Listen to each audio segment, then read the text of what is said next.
7:37, and time for the papers this morning with the author James Woodhousen and author and journalist Susan Holder. Morning, you two. Let's kick off, Susan, with the Daily Star, looking at something which is overtaking Netflix at the moment. It is, and I haven't seen it, but it's a huge series called Heartstopper, written by Alice Oseman.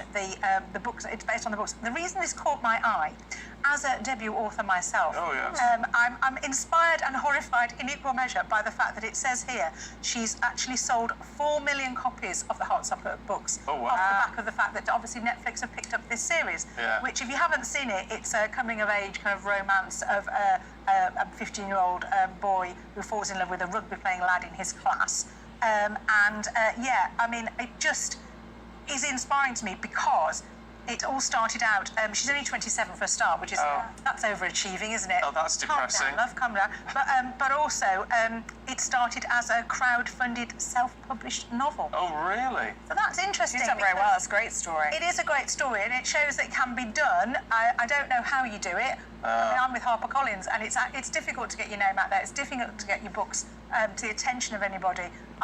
There's thousands of us out there, so it's a really difficult market to navigate. But Susan, isn't that interesting? Because this could be the way that the market is going now. I mean, Netflix is such a huge platform. It needs new content all the time. It will be looking to writers to provide good film, good series, good drama. Absolutely, and everything starts with the writing, which I've always, obviously as a writer I would say that, but that is the truth. It's in the ideas and the words that are originally there. Is that quite exciting? It is exciting. It is exciting, and I think it's true across all mediums, whether you're a writer or a musician. For all the competition there is out there, and people talk about that negatively, there also is, you could, in the old days, if you didn't have a publishing deal or a record deal, you couldn't just go and upload your book onto Amazon and let people you couldn't make a record in your bedroom. You can now, and I think in the end talent will out, and maybe that's how she did it, but maybe she would have found another way. In the end, you just have to keep going until you find a way if you think you've got something to say, don't you? It's interesting how if it's true to the book, they've just done, Amazon Prime have just done Jack Reacher. Oh, yeah.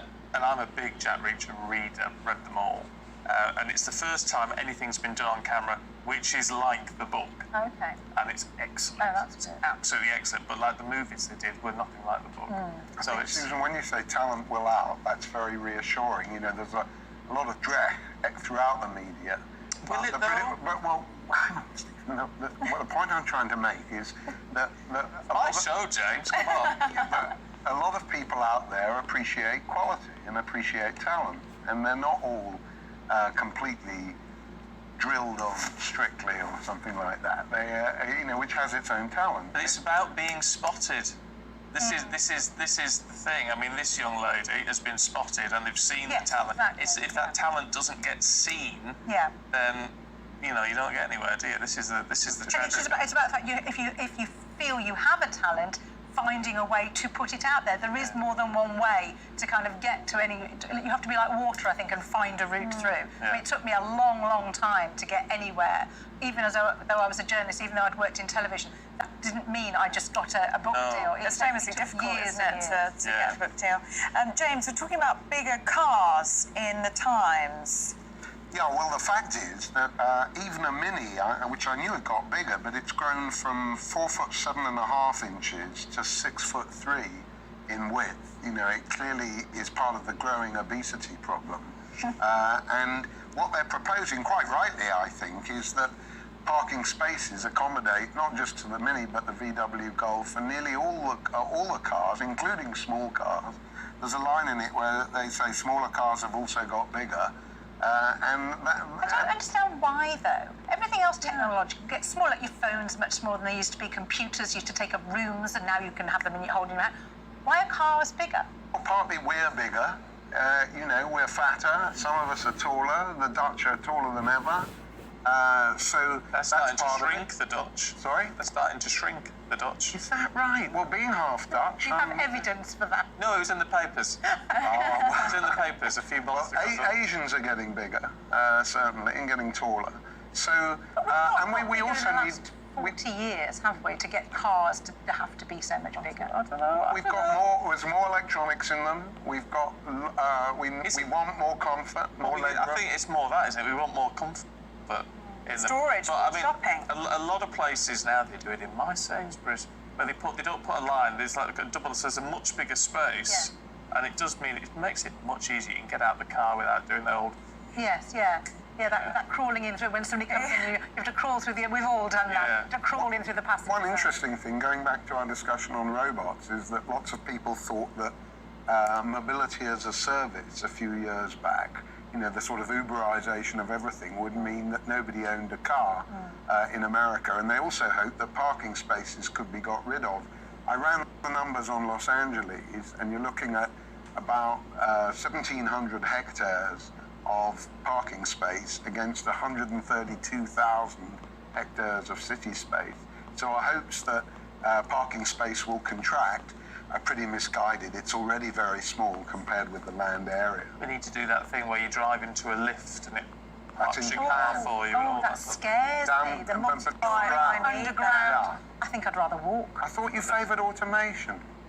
Yeah. See, I need that. I can't park. I like all that. Is you put the car in and get out, and then it just whisks it I off would the like that. That's what you want. Oh, So you have a power cut and you're midway down. Oh, then you've had it, yeah. Ooh, no. Then you've had it. Let's talk about a cursed fridge in the Star. This is an amazing story. I mean, so you know those posters people put on lampposts when they've lost their cat? Yeah. Well, there's posters that have been put up about a cursed fridge that's free to collect.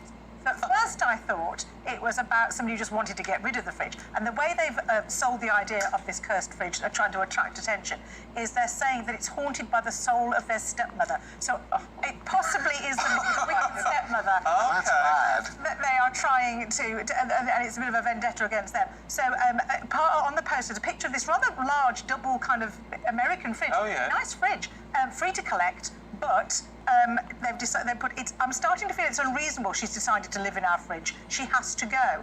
My stepmother had a heart attack on our kitchen floor in the middle of an electrical storm, and her soul was transferred to our smart fridge. It's unlikely, but I can't prove it otherwise. However, it has transpired now, I think, that the number belongs to a kitchen showroom in Vauxhall. So either it's their clever way of getting publicity and people to call, although I don't know whether they're just trying to sell things to them, or it's somebody with a vendetta against the kitchen showroom. I mean, who knows? There's multi-layers in this that I'm worried about, but it is quite interesting. But I do know that the person who's written this has written it so funnily, the post, that actually a literary agent on Twitter has offered them a publishing deal. Because if they can write something as funny as this, they think they might have talent. Mind you, get yourself a free fridge. If someone else's if you don't stepmother's in mind there. the haunting, What's she going to do? what's she going to do? What's she going to do to the cheese? Nothing. Well, she might make your milk go sour, but that's... Is this connected to the story of the car owners now put their electronic keys in the icebox because they're worried that thieves will get hold of them? Fridges are a bit unsung heroes. There's a lot going on in them. There's a lot going on in fridges. You put cash in your fridge because... Do you? Because inflation has been zero for a long time, or below zero, so you put the cash in and it appreciates in value. So now people who break into your house go straight to the fridge. Yeah, it could be. Right. Yeah. Get a snack. Yeah. My friend Sybil, here's one for you. My friend Sybil keeps crisps and jam in the dishwasher. Why? She doesn't use it as a dishwasher. Okay. But So she's it's got just an extra So storage. she's got a dishwasher and Yeah. it's currently full of jam and crisps. Does she live on her own? No, so she's with her husband and the son. Do they not cook? Does he do the washing up? Well, he must. And Poor it's Neil. saving. Poor Neil. And they're in their Soap and water. They're 80 this month, actually. They're 80 But also, this your month. fridge could be hacked. Let's not forget that whole idea, And this whole idea of a smart fridge that tells you you're eating too much. Well, that was Kellyanne Conway, wasn't it, in the States when she was working for Trump? Didn't she said that we could be spied on through our fridges and microwaves. Yes. There you go. I don't think my fridge has that capability. And I don't think mine does either. Perhaps we have an old-fashioned fridge. It just keeps things cold. Keeps things- Is it an underperforming fridge? Well, maybe so. It's certainly not haunted. We're out of time, you two. But it's been very good to see you both this morning. Thank you very much indeed. Perhaps next time, well, maybe next week or next time you're back on, we can talk about fake bacon being so good that French butchers are wanting to ban it. Woohoo! There you go. I like a bit of fake bacon. I like a bit of fake bacon. Let's be better. If I go now, is it all right? Yeah, you can. Hang on. No, you can't go yet. No, you can. Annie, You can. he wants Come to on. go. He wants to It's walk fine. You're off. supposed to. Yeah, He doesn't it's get to walk my off, show. so he wants to walk off. You can swap sides, you can do whatever you like now. Go dance. We're done with you. Good to see you both. Thank you very much.